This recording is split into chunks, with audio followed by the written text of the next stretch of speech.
Ya, insya Allah kita hari ini tadabbur Al-Quran surat Al-Anfal ayat 26 sampai 33. Baiklah, saya bacakan terlebih dahulu. A'udzu billahi minasy syaithanir rajim. Bismillahirrahmanirrahim. واذكروا إذ أنتم قليل مستضعفون في الأرض تخافون أن يتخطفكم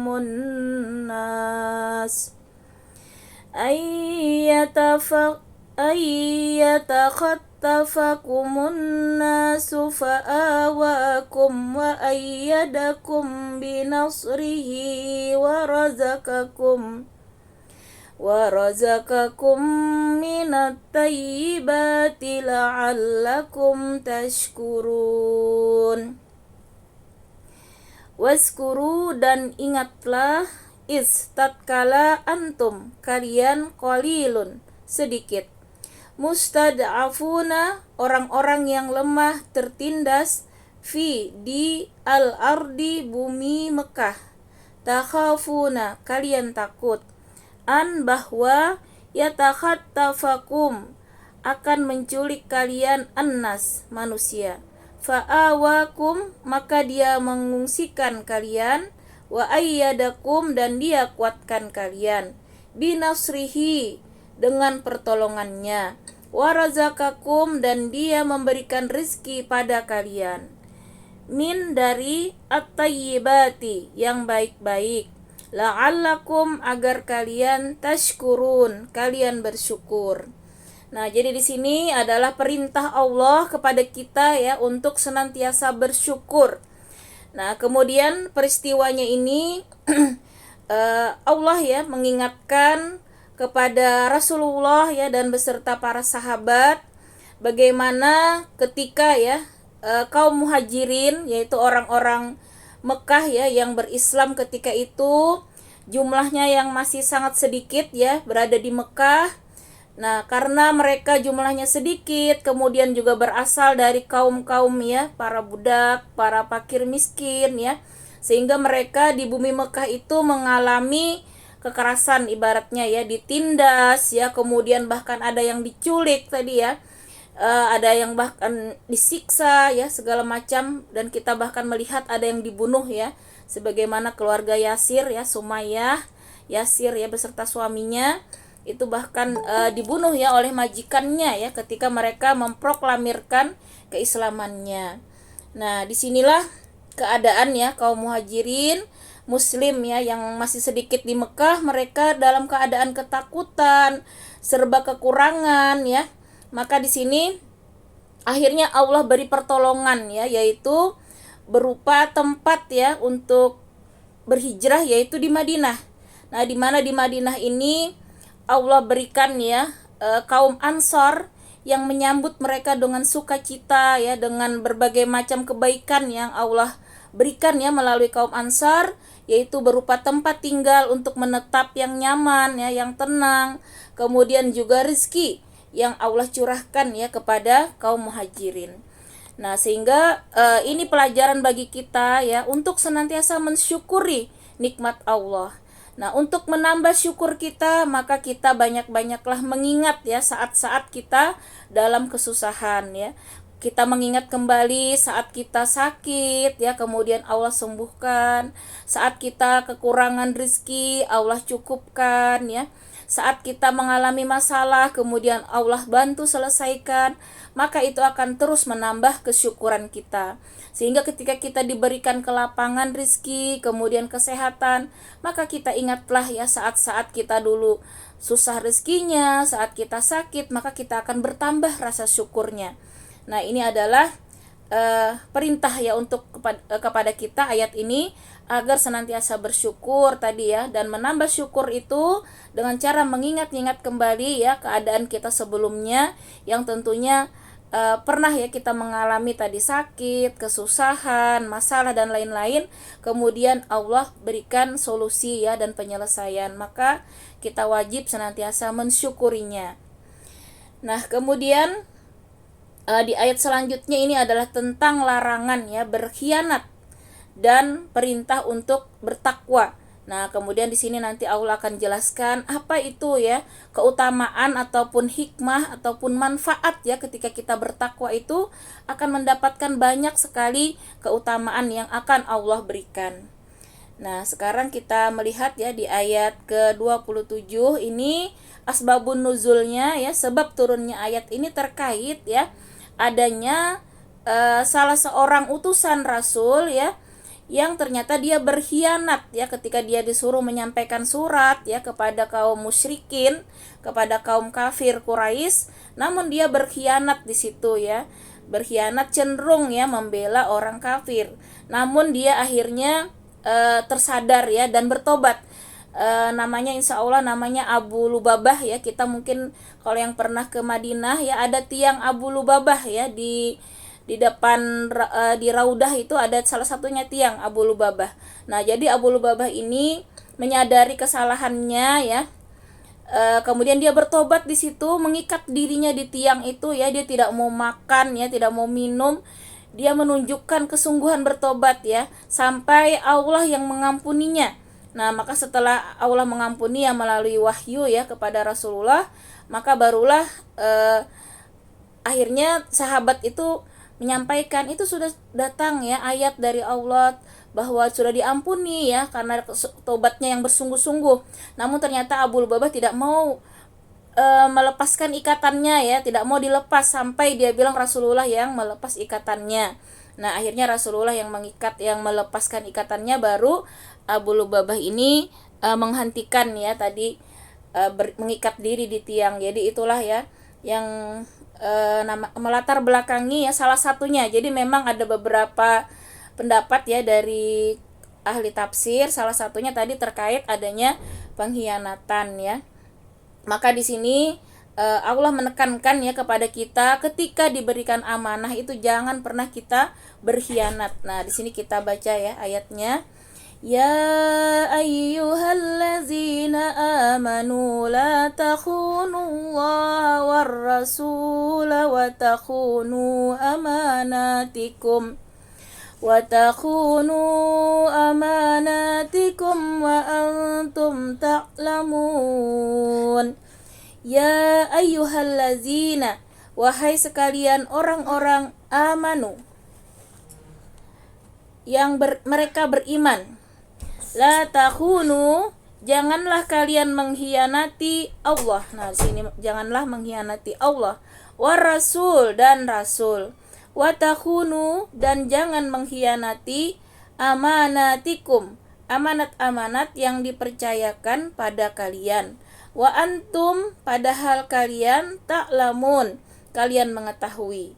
Nah, jadi di sini kita dilarang ya, diharamkan untuk berkhianat ya terhadap Allah ya, kepada Allah, kepada Rasul, maupun kepada amanat yang dipercayakan kepada kita. Nih misalnya kita diberikan amanah ya sebagai apa misalnya, maka kita wajib ya menunaikan amanat tersebut dengan semaksimal mungkin kemampuan kita, jangan pernah berkhianat.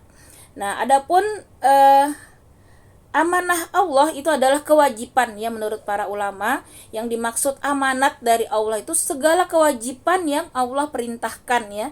Jadi semua perkara ibadah yang wajib ya, seperti sholat 5 waktu, kemudian puasa Ramadan ya, zakat fitrah, zakat harta sesampai nisab ya, kemudian nanti ya haji ke Baitullah jika mampu, maka itu hukumnya wajib. Nah, ketika sudah sampai ya kewajiban tersebut dengan syarat-syarat ya kan, misalnya balik ya kan, berakal dan seterusnya, maka ketika meninggalkan dengan sengaja, maka hukumnya mengkhianati tadi ya, mengkhianati amanat, dan itu dosa besar ya di sisi Allah. Karena itu tidak ada ceritanya ya meninggalkan sholat dengan sengaja. Maka ketika pun meninggalkan karena uzur misalnya ya, terlewat misalnya ada perkara yang sangat penting sehingga terlewat, maka wajib hukumnya untuk menunaikan dan disertai dengan taubat ya. Misalnya kesiangan ya, subuh misalnya ya, kapan kita bangun harus segera sholat gitu ya, harus segera sholat, biarpun misalnya lewat zuhur bangunnya misalnya, tetap saja itu harus ditunaikan. Nah, kemudian amanat Rasul itu adalah berupa sunnah-sunnah Rasul. Nah, yang perkara sunnah ini artinya kita berusaha ya semampu kita. Karena hukumnya kan beda ya, kalau sunnah itu berarti kalau kita melaksanakan memang itu mendapat keutamaan ya. Kalau tidak dilaksanakan itu kan rugi. Namun kita jangan pernah mengingkari ya. Nah, ini yang tidak dibolehkan ya, mengingkari sunnah. Nah, kita hakikatnya tahu itu sunnah, walaupun kita misalnya belum mampu melaksanakan, tapi kita tidak boleh mengingkari ya, tidak boleh mengingkari itu yang dan wujud kita melaksanakan amanah ya Rasul, yaitu berusaha semaksimal mungkin kita mengikuti sunnah beliau, sehingga ini wajib ya bagi kita untuk belajar ya bagaimana keseharian Rasul ya, adab-adab Rasul, mulai dari beliau bangun tidur sampai beliau tidur lagi, kita wajib pelajari supaya kita bisa ya mengikuti apa yang beliau lakukan ya setiap harinya, dan kita berupaya secara maksimal untuk mengikuti apa yang Rasulullah tuntunkan. Nah, kemudian tadi amanat yang dipercayakan kepadamu, ini masing-masing ya, tentu kalau kita sebagai istri ya, kita punya amanat yaitu mendidik ya anak-anak kita. Kita ini merupakan madrasah utama ya bagi anak-anak kita. Jadi ketika terjadi ya suatu masalah ya pada anak kita, tentu yang paling pertama kita lakukan adalah introspeksi diri kita ya sebagai ibu. Jangan kita buru-buru menyalahkan orang lain, menyalahkan anak kadang ya. Karena tanggung jawab utama ya seorang ibu itu adalah sebagai pendidik anaknya ya, untuk mengantarkan anak-anaknya menjadi ahli surga. Dan memang ya sesuai penelitian saat ini pun ternyata dibalik ya kenakalan remaja ya, permasalahan anak itu memang lebih dominan ya berasal dari ibu, ternyata ya, kesalahan dari ibu ya dalam hal pendidikan. Nah, karena itu ini memang penting sekali bagi kita untuk bersungguh-sungguh ya menjalankan amanat ini, baik sebagai ibu, sebagai istri ya, sebagai anak, sebagai anggota masyarakat, ataupun misalnya kita sedang bekerja ataupun dalam mendapat amanah ya di suatu pekerjaan, maka itu kita laksanakan dengan semaksimal mungkin kita bisa. Jangan ada niatan untuk berkhianat ya, itu amanat tadi. Kemudian yang di ayat ke-28. Nah, kemudian di sini Allah menegaskan ya bahwa kita baca terlebih dahulu. Wa'lamu annama amwalukum wa auladukum fitnatun wa annallaha 'indahu ajrun 'azim. Wa'lamu, dan kalian ketahuilah, annama, bahwa sesungguhnya, amwalukum, harta-harta kalian, wa auladukum, dan anak-anak kalian, fitnah, cobaan atau fitnah, wa annallaha, dan sesungguhnya Allah, indahu, di sisinya, ajrun, ada pahala, azimun, yang besar. Nah, di sini Allah mengingatkan kita bahwa di balik karunia berupa harta dan anak-anak itu merupakan cobaan ya, ujian kepada kita. Jadi hati-hati jangan sampai di sini ya, harta dan anak-anak ini melalaikan kita dari kewajiban ya, kewajiban kita kepada Allah. Seperti kewajiban misalnya menuntut ilmu ya, menuntut ilmu itu hukumnya wajib ya bagi setiap muslim, artinya fardu ain. Nah, namanya fardu ain itu, kewajiban itu dibebankan kepada kita pribadi. Kalau kita secara pribadi tidak menunaikan, maka kita akan dikenai dosa besar ya di sisi Allah. Jadi kalau misalnya ya, kita tidak mau menuntut ilmu gara-gara sibuk mengurusi anak, terus ya sibuk mengurusi perniagaan, mengurusi harta, maka kita akan kena ini ya, ancaman Allah ya, bahwa kita ternyata tidak lulus ya terhadap fitnah ataupun ujian berupa anak dan harta. Nah, jadi jangan sampai sedikit-dikit alasan anak, kadang ya alasan sibuk duniawi ya, karena yang namanya kewajiban itu kita harus prioritas utama ya. Jadi ketika berbenturan antara kewajiban dengan yang lain, maka kita harus utamakan yang wajib. Nah, maka di sini kata Allah tadi ya, Allah mengingatkan bahwa harta dan anak-anak itu sebagai cobaan dan pahala yang besar ada di sisi Allah. Nah, jadi kita harus tetap ya dengan berbagai macam cobaan ini harus sadar, jangan sampai menghalangi kita untuk senantiasa menegakkan perintah-perintah Allah. Nah, misalnya waktu sholat gitu ya, tetaplah kita berupaya untuk tepat waktu, jangan sampai tadi anak-anak, harta dan perniagaan itu melalaikan kita. Nah, kemudian di ayat ke-29 di sini Allah menjelaskan nantinya ya, kita baca dulu. Ya ayyuhallazina amanu in tattaqullaha yaj'al lakum furqanan wa yukaffir ankum sayyi'atikum wa yaghfir lakum wallahu dzul fadlil azim. Ya ayyuhallazina, wahai sekalian orang-orang amanu, mereka beriman. Nah, jadi wahai orang-orang yang beriman, kata Allah di sini, in tattaqullah, jika kalian bertakwa kepada Allah, yaj'alu lakum, dia akan menjadikan atau memberikan kalian furqan, yaitu pembeda antara yang benar dan batil. Wa yukaffir ankum, dan dia akan menghapuskan dari kalian sayyi'atikum, kesalahan-kesalahan kalian. Wa yaghfir lakum, dan dia memberi ampunan kepada kalian. Wallahu dzul fadlil azim, dan Allah mempunyai anugerah yang besar. Nah, jadi di sini ada 4 hal yang akan Allah berikan ya ketika kita bertakwa. Nah, maka di sini yang pertama Allah akan memberikan furqan. Furqan ini kemampuan ya membedakan antara yang hak dan batil. Nah, jadi Allah akan memberikan cahaya ya di hati kita yang sehingga bisa membedakan mana yang hak, mana yang benar, mana yang salah. Sehingga selalu ada sensor ya ketika misalnya perbuatan itu salah, maka segera bertobat. Nah, itulah ya bagi orang-orang bertakwa itu senantiasa Allah berikan furqan ini pembeda ya, mampu membedakan, ditunjuki Allah mana yang benar, mana yang salah. Nih, jadi kalau sudah selama ini misalnya yang salah dilanggar terus, tidak ada juga rasa menyesal, tidak ada mau bertobat, hati-hati ya, berarti selama ini ketakwaannya belum sempurna. Nah, karena kalau sudah sempurna di sini, maka Allah akan berikan furqan ini secara kuat ya di dalam diri kita. Jadi benar-benar kita akan segera ya sadar. Nah, ketika misalnya tersalah ya, khilaf, itu segera sadar, segera bertobat ya. Kemudian kita juga akan bersegera semangat ya ketika melakukan kebaikan.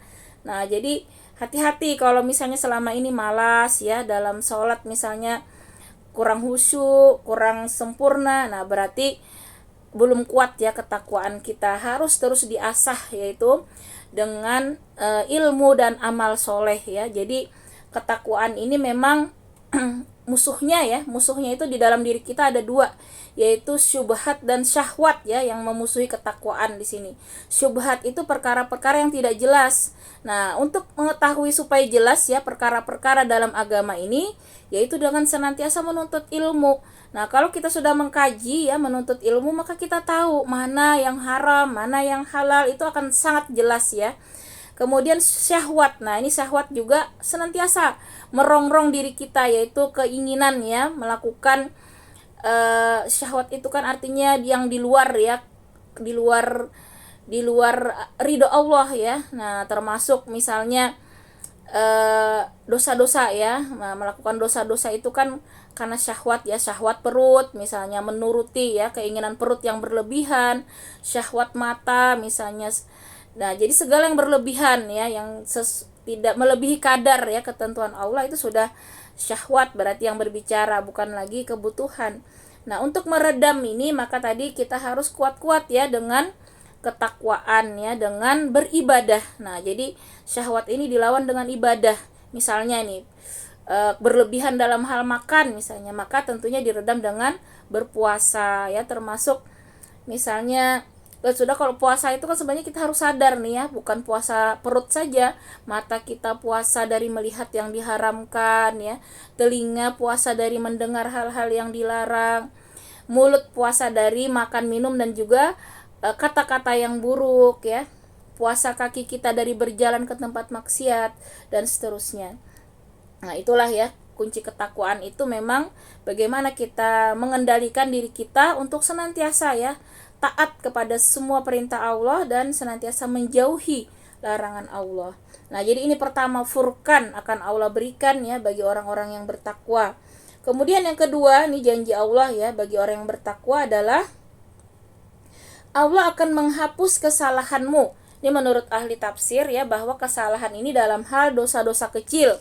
Nah, jadi dosa-dosa kecil yang kadang lupa kita taubati itu akan Allah ampunkan secara otomatis ternyata ya bagi orang-orang yang bertakwa ya. Saking Allah cintanya, karunia Allah luar biasa ya. Orang bertakwa ini dosa-dosa kecilnya diampuni dan mengampuni dosa-dosamu. Bahkan ini ya menurut ahli tafsir, yang dosa-dosa yang kedua ini yang dimaksud adalah dosa-dosa besar ya, kecuali syirik ya, karena dosa-dosa itu kan kata Allah yang tidak ada ampun itu kecuali syirik ya. Jadi di sini bahkan Allah akan mengampuni dosa-dosa besar ya jika orang itu bertakwa. Kemudian yang terakhir, yang keempat ya, yang akan Allah berikan adalah karunia yang besar. Nih Masya Allah, kalau sudah Allah sampaikan karunia yang besar itu tidak bisa kita ukur lagi ya, sangat besar, berarti bukan hanya di dunia tapi juga di akhirat. Ini janji Allah ya, karunia yang besar itu meliputi ya semua ya kemudahan ya, pertolongan Allah baik di dunia maupun di akhirat. Nah, itulah janji Allah ya bagi orang-orang yang bertakwa dan bisa istiqomah ya di jalan Allah. Nah, kemudian di ayat selanjutnya, ini ayat 30 ya sampai terakhir, ini berbicara tentang tipu daya kaum musyrikin ya terhadap Nabi Muhammad sallallahu alaihi wasallam. Kita baca dulu terlebih dahulu ayat 30. Wa iz yamkuru bikal ladzina kafaru liyuthbituka aw yaqtuluka aw yukhrijuk wa yamkuruna wa yamkurullah wallahu khairul makirin. Dan ingatlah ketika orang-orang kafir Quraisy memikirkan tipu daya terhadapmu Muhammad untuk menangkap dan memenjarakanmu atau membunuhmu atau mengusirmu. Mereka membuat tipu daya dan Allah menggagalkan tipu daya itu. Allah adalah sebaik-baik pembalas tipu daya. Nah, jadi asbabun nuzul ya, turunnya ayat ini, ayat 30 ini berkaitan ya dengan tipu daya yang dilakukan oleh kafir Quraisy ya. Ketika itu mereka berkumpul ya di suatu tempat ya, bermusyawarah ya. Tujuannya adalah untuk menghentikan dakwah Rasulullah. Nah, kemudian ketika mereka mau memasuki tempat tersebut ya, tempat permusyawarahan tersebut, datanglah iblis ya. Iblis ini menyerupai seorang laki-laki tua. Nah, dia bolehkah aku ikut, katanya, ikut bermusyawarah. Nah, jadi orang kafir Quraisy ini, siapakah Bapak? Saya juga tidak suka dengan dakwah Rasulullah, katanya. Maka akhirnya iblis ini diajaklah ikut bermusyawarah tadi ya. Nah, kemudian akhirnya masing-masing mengemukakan pendapat ya, bagaimana menghentikan dakwah Rasulullah. Tapi iblis selalu menentang ya pendapatnya, tidak setuju, kata iblis. Ini begini-begini, nanti kalau begini. Jadi dia kemukakan alasannya mengapa tidak setuju. Sampai yang terakhir itu pendapatnya Abu Jahal. Nih, Abu Jahal berpendapat, bagaimana, kata Abu Jahal, kalau semua suku mengirim satu pemuda yang kuat ya. Nah, masing-masing pemuda ini nanti membawa pedang tentunya ya. Nanti membunuhnya itu dikeroyok begitu ya. Jadi semuanya membunuh. Nah, maka kata Abu Jahal, kalau semuanya membunuh, maka Bani Hashim ya, keluarganya Muhammad ini tidak bisa menuntut balas ya, karena saking semua suku sudah memeranginya. Maka pasti mereka katanya akan menerima diat atau tebusan saja, tidak akan membalas itu katanya. Nah, ternyata pendapat Abu Jahal ini disetujui oleh iblis. Wah, hebat ini, kata iblis. Ini pendapat yang bagus. Nah, pendapat inilah. Bentar, tolong tutup ya, ada itu kucing. Jadi kata iblis, pendapat inilah yang hebat. Nah, kita laksanakan, kata iblis tadi. Akhirnya dipakailah pendapat Abu Jahal ini. Jadi pada suatu malam ya, Rasulullah itu sudah diperintahkan Allah ya untuk hijrah ya. Allah sudah tahu kan ya tipu daya kaum kafir ini.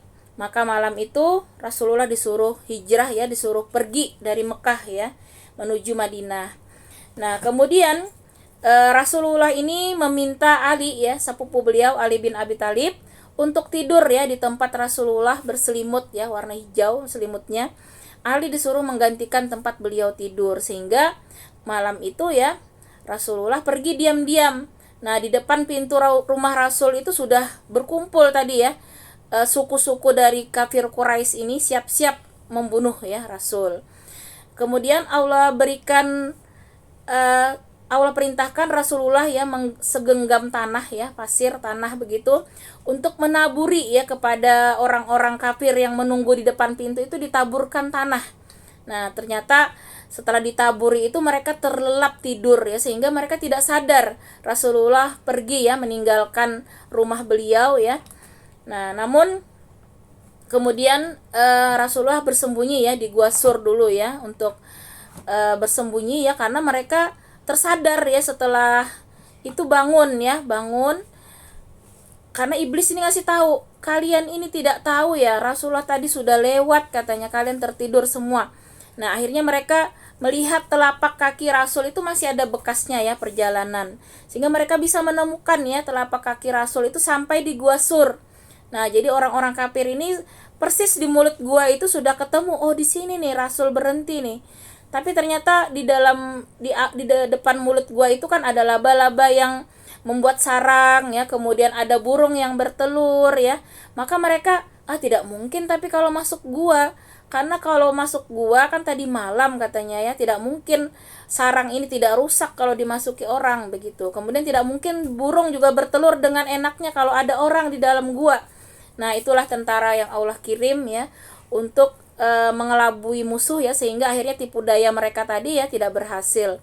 Akhirnya mereka kan pergi itu ya, tidak masuk ke dalam gua itu, karena mereka yakin tidak mungkin ada orang ya kalau ada laba-laba bersarang, ada burung bertelur ya. Padahal itulah ya kiriman Allah berupa tentara-tentara ya, berupa hewan itu untuk menjaga Rasul ya. Nah, kemudian itulah tadi yang dikatakan ya, tipu daya dari orang-orang kafir, kemudian Allah balas ya tipu daya mereka. Jadi kita sebagai umat Islam ya tidak usah khawatir ya dengan kekuatan musuh ya. Sekuat apapun mereka ya, secanggih apapun mereka, sepintar apapun ya musuh itu, maka Allah akan terus ya melindungi orang-orang muslim, orang-orang mukmin ya, yang ikhlas beriman, yang ikhlas di jalan Allah. Maka Allah akan membalas tipu daya orang-orang kafir itu. Nah, kita juga ingat ya bagaimana Indonesia menang melawan ya kaum penjajah yang dengan persenjataan kuat, sementara kita ingat nenek moyang kita itu bambu runcing ya yang seadanya. Tapi itulah ya, ketika perjuangan itu benar ya, mengharap ridha Allah, mereka kan jihad ya landasannya, maka Allah menangkan ya, anugerahkan kemerdekaan kepada kita. Ini merupakan suatu pembalasan tipu daya orang-orang kafir tadi dari Allah ya, pada hakikatnya seperti itu. Nah, karena itu kita fokus saja ya melakukan keimanan, ketakwaan. Tidak perlu kita khawatir ya dengan kekuatan kaum kafir, karena ada Allah yang maha kuat ya, yang akan terus menghancurkan ya orang-orang kafir, akan membalas tipu daya mereka. Nah, kemudian kita lihat lagi di ayat selanjutnya, di ayat 31. Wa iza tutla alaihim ayatuna qalu qad sami'na law nasha'u laqulna misla hadza in hadza illa asatirul awwalin. Dan apabila ayat-ayat kami dibacakan kepada mereka, mereka berkata, sesungguhnya kami telah mendengar ayat-ayat seperti ini. Jika kami menghendaki, niscaya kami dapat membacakan yang seperti ini, Al-Quran. Al-Quran ini tidak lain hanyalah dongeng-dongeng orang terdahulu. Nah, ini ucapan yang sangat mungkar ya, sangat buruk ya dari orang-orang kafir.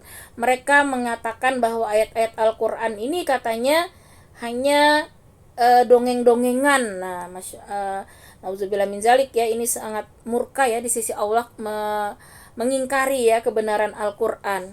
Nah, kemudian di sini kan Allah bantah ya. Allah bantah bahwa Allah jelaskan ya, Rasulullah itu kan ummi ya. Artinya Rasulullah itu tidak bisa membaca, tidak bisa menulis.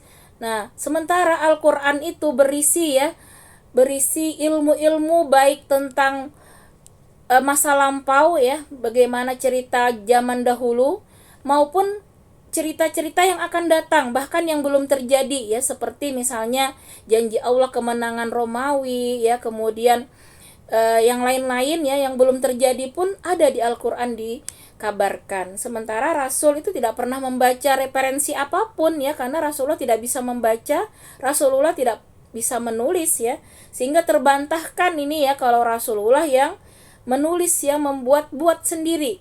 Nah, maka sebenarnya Allah sendiri langsung menantang mereka ya untuk mendatangkan satu ayat saja ya, kalau mereka bisa gitu ya. Kalau memang mereka mengatakan Al-Qur'an ini bukan dari Allah, coba datangkan satu ayat. Namun ternyata sampai hari ini tidak ada satu manusia pun ya yang bisa menjawab tantangan Allah, karena memang Al-Qur'an ini Allah jamin ya adalah 100% murni ya dari Allah dan terjaga sampai akhir zaman, tetap akan Allah jaga. Tidak akan ada orang yang bisa merusak ya Al-Qur'an ini. Nah, kemudian di ayat 32, wa iz qalu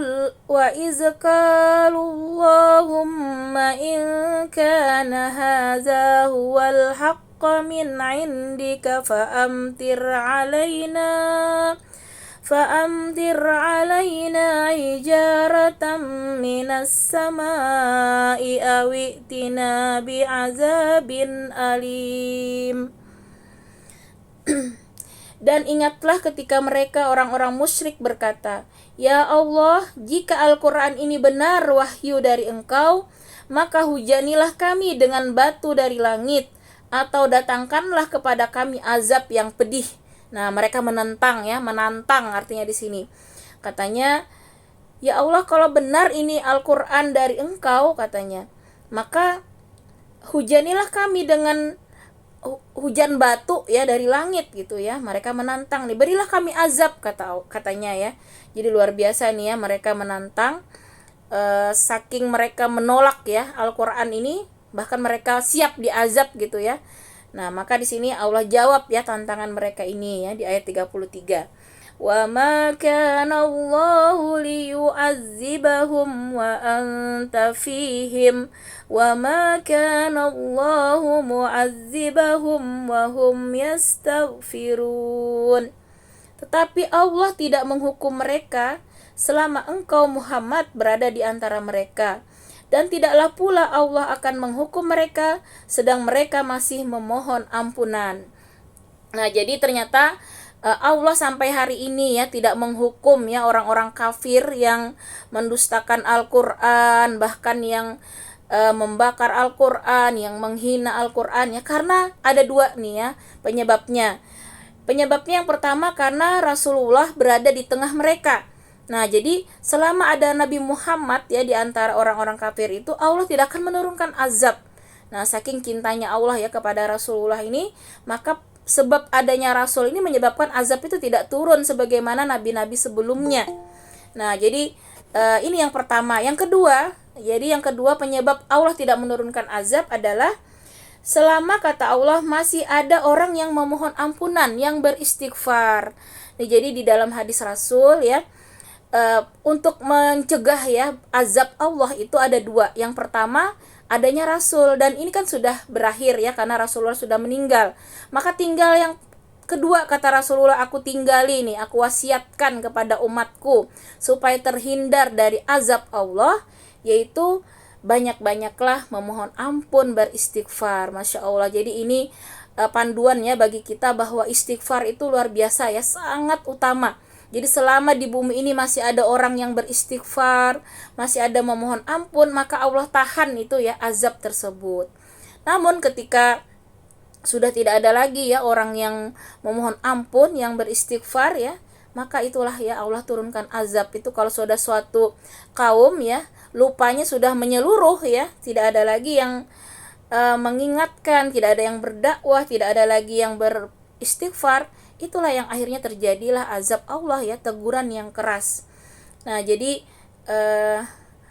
ini ya merupakan suatu panduan bagi kita karena Rasulullah sudah tidak ada. Maka yang kedua inilah sekarang ya, wasiat Rasul inilah kita pegang teguh untuk banyak-banyak ya memohon ampun kepada Allah, beristighfar, itu sangat utama ya untuk menjauhkan kita dari segala macam keburukan ya. Wallahu alam bisawab. Demikianlah ya materi tadi.